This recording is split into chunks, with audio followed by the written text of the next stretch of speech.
Oke, baik teman-teman, kita masuk ke menu selanjutnya. Di sini di router OS configuration ya.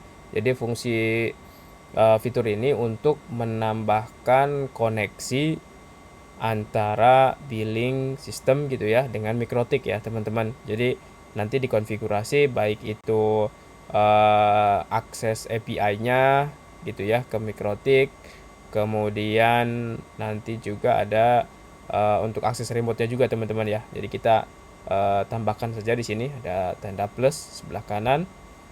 Nah, di sini teman-teman kita kasih nama dulu misalkan eh, Tangerang Raya ya, server Tangerang Raya karena kan kemarin kita sudah buat branch-nya Tangerang Raya. Kemudian isolir tipenya teman-teman. Nah, ini ada tiga jenis eh, tipenya. Ada isolir via PPOE statik. Jadi PPOE-nya kalau IP statik pakai yang ini yang atas. Kemudian isolir via PPOE dinamis. Nah, kalau PPO-nya dinamis IP-nya gitu ya. Itu pakai yang tengah ini, yang kedua.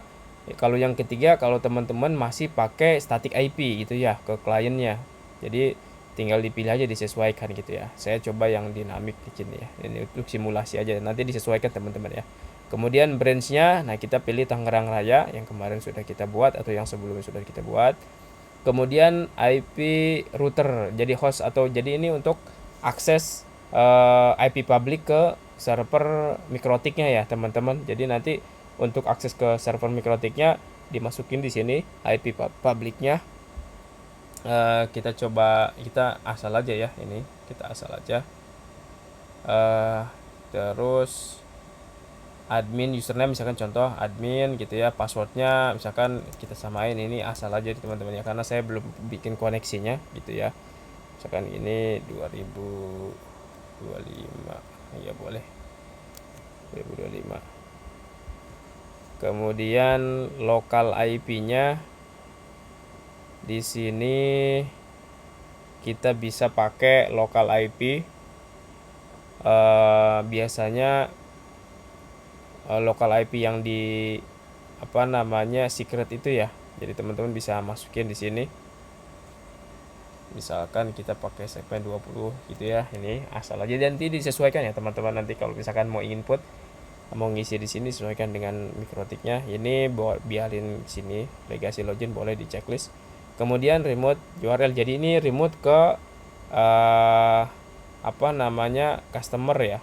Jadi ke router customer. Jadi teman-teman kalau misalkan punya akses ke router customer atau bikin remote aksesnya gitu ya, nanti bisa ditambahkan di sini teman-teman, misalkan 2027 deh, biar beda sama yang akses API-nya ya. Jadi ini contoh aja simulasi teman-teman ya. Kemudian nah, patokan untuk kita bisa remote ke router customer itu harus ditambahkan komen di NAT-nya ya teman-teman. Kalau misalkan teman-teman pakainya NAT gitu ya, kan ada konfigurasinya tuh, misalkan di NAT itu bisa kita misalkan apa namanya IP-nya ke IP berapa gitu ya. Kalau misalkan customernya IP 20.5 misalkan, nanti kan diubah tuh 20.5 gitu ya. Nah itu nanti kalau sudah dikonfigurasi di sini nggak perlu lagi masuk ke Mikrotik manual pindahin IP-nya atau ganti IP-nya gitu ya teman-teman. Cukup di NAT komennya itu disesuaikan. Jadi kalau misalkan teman-teman di settingannya di NAT settingan untuk remote-nya misalkan remote customer misalkan gitu ya, remote customer misalkan saya huruf besar semua.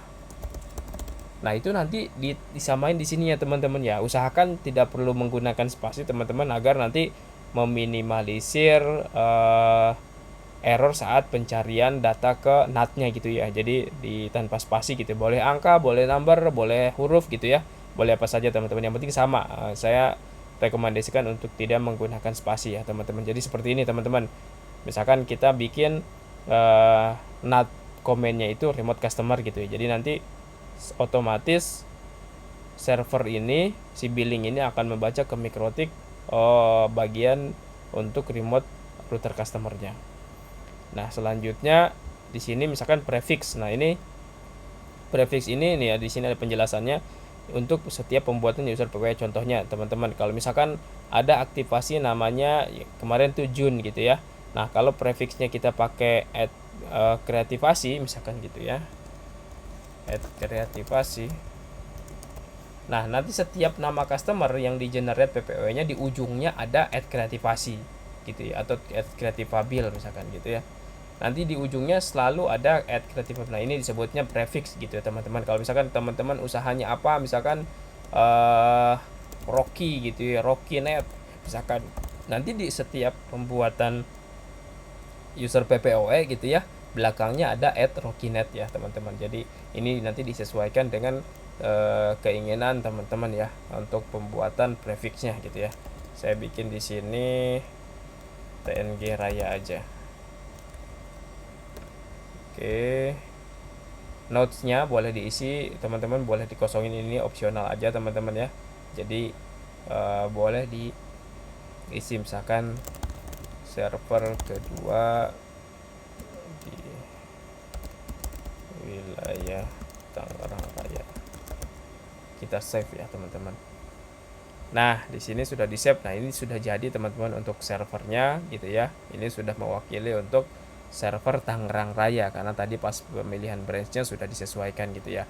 Nah, kalau misalkan teman-teman sudah membuat terus ini mau dikoneksikan ke server gitu ya, mau dites koneksinya, tinggal di view ya teman-teman. Maaf, di sini tinggal view gitu ya, view yang gambar mata, terus di test connection teman-teman. Nah, kalau misalkan ini konfigurasinya benar dan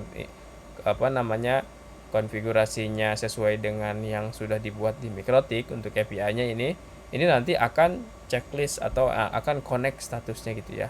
Ini lama karena ya nggak connect ya, nanti lama-lama akan muncul, kita tunggu agak lama akan muncul statusnya tidak connect ya teman-teman. Ini untuk tes koneksi. Nah, yang kedua di sini sync now ini untuk mensinkronkan data antara MikroTik dengan billing. Nah, ini teman-teman ya, nggak connect ya karena memang kita asal aja tadi ngisinya.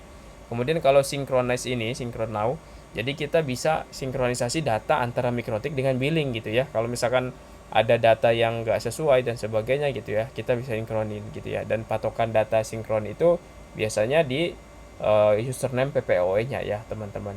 Jadi lebih kepada misalkan ada gangguan koneksi antara billing ke MikroTik gitu ya. Terus customer yang harusnya terisolir ini di billing belum terisolir, akhirnya misalkan di report manual ke MikroTik diisolir gitu ya. Nah, ini untuk mensamakan data atau menyamakan data, mensinkronkan data, nanti bisa diklik sinkron now gitu. Tapi jarang sekali ya teman-teman. Ataupun nanti ada fitur pengecekan isolir kita setiap hari ya, dan itu sistem pengecekan itu nanti akan melakukan sinkronisasi juga ya teman-teman. Jadi nanti otomatis sinkronisasinya juga sudah diterapkan di sistem billing ini ya teman-teman. Jadi kurang lebih seperti itu untuk pembuatan konfigurasi router ke MikroTiknya ya teman-teman. Oke, mungkin sekian untuk yang router OS configuration. Nanti kita lanjut ke menu selanjutnya ya teman-teman. Terima kasih.